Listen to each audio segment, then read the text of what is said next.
নমস্কার আমার প্রিয় দর্শক বন্ধু, ঈশ্বরের আশীর্বাদে তোমাদের সবার জীবন মঙ্গলময় হয়ে উঠুক। বন্ধুরা, আজকের ভিডিওটা একটু স্পেশাল হতে চলেছে, একটু অন্যরকম হতে চলেছে, কারণ এই ভিডিওর সাথে তুমি নিজের জীবনের কোথাও না কোথাও মিল খুঁজে পাবে।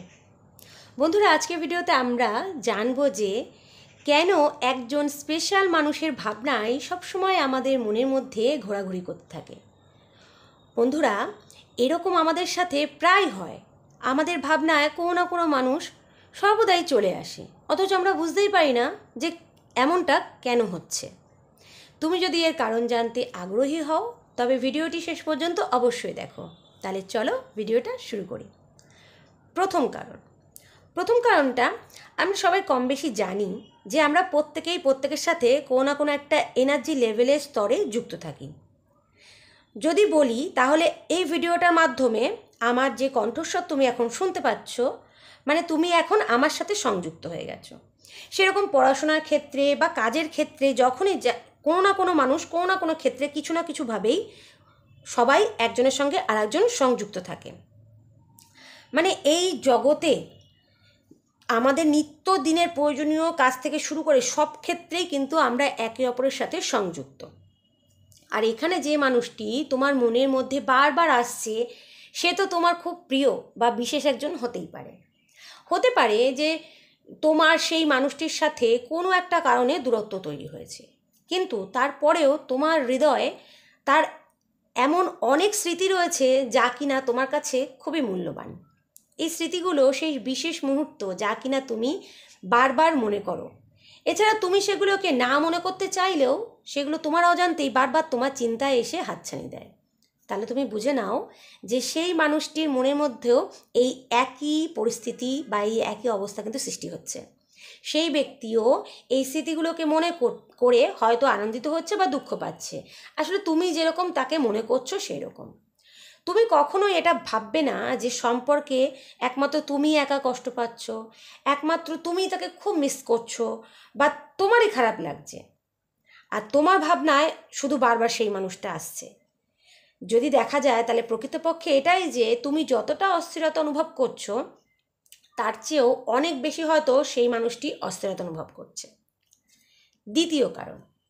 দ্বিতীয় কারণটি হলো, তুমি সেই ব্যক্তির সাথে কথা বলছো না ঠিকই, কিন্তু তোমার হৃদয় তার কোনো না কোনো প্রকারে তার সঙ্গে যোগাযোগ করতে চাইছে।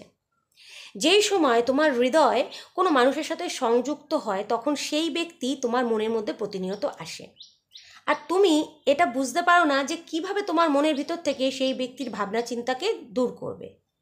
আর এই কারণে তোমার ভিতরে একটা অস্থিরতা বারবার সৃষ্টি হয়। প্রিয় দর্শক বন্ধু, তোমার সঙ্গে যখন এই রকম হয়, যে কোনো একজন মানুষ সব সময় প্রতিনিয়ত তোমার মনের মধ্যে আসতে থাকে, মানে বারবার তোমার মনের মধ্যে আসে, তখন তোমার মনের মধ্যে একটা কিউরিসিটি জন্মায়, একটা জানার ইচ্ছা, কৌতূহল জন্মায় যে তুমি কিভাবে সেই মানুষটির সাথে যুক্ত হয়ে গেলে, যে সে প্রতিনিয়ত তোমার মনের মধ্যে ঘোরাঘুরি করে।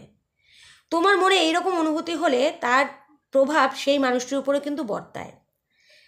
তোমার মনের মধ্যে আসে, যদি তুমি সেই ব্যক্তিটিকে মনে করো, মানে যেই পরিমাণে তুমি সেই মানুষটিকে তোমার মনের মধ্যে অনুভব করছো, তোমার ভাবনায় সেই মানুষটা আছে, তার চেয়েও কিন্তু বেশি পরিমাণে তুমি তার ভাবনায় থাকছো।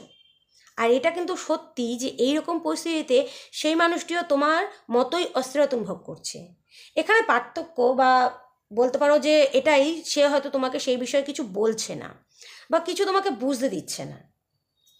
তৃতীয় কারণটি হলো, যে মানুষটি তোমার ভাবনায় বারবার আসছে, হয়তো সেই মানুষটি তোমাকে তার অবচেতন মনে ভাবছে।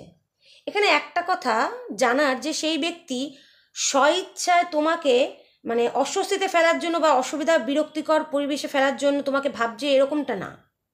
এটা নাও হতে পারে, তোমাদের একে অপরের সাথে কোনো যোগাযোগ নেই, সেটা কোনো ব্যাপার না।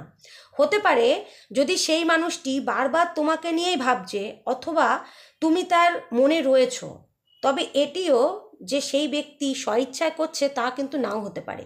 কিন্তু হ্যাঁ, তোমরা দুজনেই একটা এনার্জি স্তরে যুক্ত আছো, এই কারণেই তোমার মনে এই অস্থিরতার অনুভব হচ্ছে, আর এই কারণে সেই মানুষটিও তোমার মনের মধ্যে বারবার আসছে।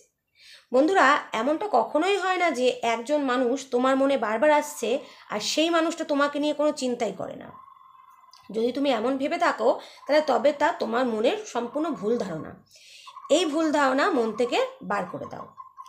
চতুর্থ কারণটা হলো, যদি সেই ব্যক্তি তোমাকে মনে করতে থাকে তাহলে প্রায় এরকম এক ঘটনা ঘটে।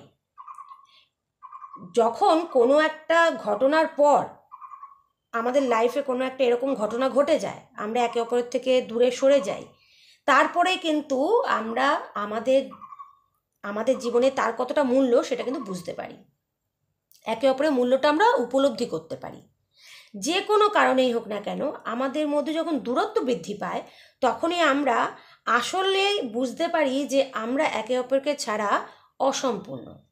আর সেই সময় সেই মানুষটি তোমার সাথে যোগাযোগ ফোন না করে তোমাকে মনে মনে ভাবতে থাকে বা তোমাকে ম্যানিফেস্ট করতে থাকে। তার একটা ইতিবাচক শক্তি, তার ভাবনা শক্তি তোমার কাছে প্রেরণ করে, মানে তার ইচ্ছা শক্তি ধীরে ধীরে তোমার উপরে প্রভাব বিস্তার করতে শুরু করে। আর এভাবেই সেই বিশেষ মানুষটি তোমার ভাবনায় বারবার আসে। প্রিয় দর্শক বন্ধু, যদি তুমি এই 4টে কারণই অনুভব করো তাহলে তুমি খুব খুশি হও। আসলে এই জগতে এমন একজনও কেউ নেই যে হয়তো এটা চাইবে না যে তাকে, সে যে মানুষটির বিষয়ে ভাবছে সেই মানুষটি তার কথা একবারও না মনে করুক। তাই জন্য বন্ধুরা, আমি একটা কথাই আপনাদেরকে বলবো, যদি আপনারা অনেকে হয়তো এই কথাটা বলতেও পারেন, তোমাদের মনে এই প্রশ্নটা আসতে পারে যে সে যদি আমাকে এতটা মনে করে থাকে তবে সে আমাকে ফোন করছে না কেন, বা আমার সঙ্গে কোনো যোগাযোগ রাখছে না কেন, বা যোগাযোগ করছে না কেন। প্রিয় বন্ধু, আমি তোমাকে একটা কথা বলি, তুমিও তো নিজেও তাকে মনে করছো, তাহলে তুমি কেন তাকে ফোন করছো না বা যোগাযোগ করছো না? আসলে একটু ভেবে দেখো, এর কারণ কি হলো জানো? কারণ হলো আমাদের ইগো। আসল কথা, একবার যে সম্পর্কের মধ্যে এই ইগো জন্ম নেয় না, সেই সম্পর্ক ধীরে ধীরে দুর্বল হয়ে পড়ে, আর একটা টাইম পরে সেই সম্পর্কটা নষ্ট হয়ে যায়।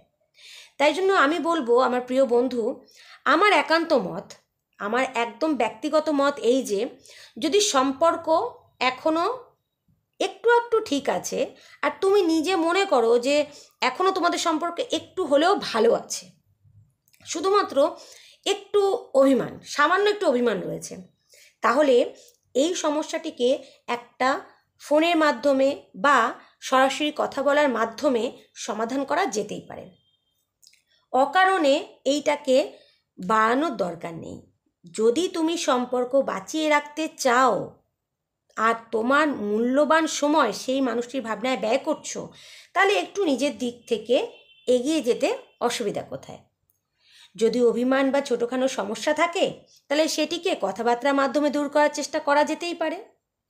কিন্তু অপর ক্ষেত্রে ব্যাপারটা যদি এই রকম হয়, মানে খুবই রাফ, মানে খারাপ আর অসম্মানজনক হয়, আর তুমি মনে করছো যে সেখানে শুধু তোমার বারবার অসম্মান করা হচ্ছে, তাহলে সেই ক্ষেত্রে নত হবার কোনো দরকার নেই। আমি কখনোই সেই সব ক্ষেত্রে তোমাদের নিজে থেকে বিনম্র হওয়ার বা এগিয়ে যাওয়ার কথা আমি কখনোই বলবো না, পরামর্শ আমি কখনোই দেব না। প্রিয় দর্শক বন্ধু, আশা করব আমার প্রত্যেকটি কথা তোমরা বুঝতে পেরেছ। যদি ভিডিওটি ভালো লেগে থাকে তাহলে আপনজনদের কাছে এটা ভাগ করে নিও। ধন্যবাদ।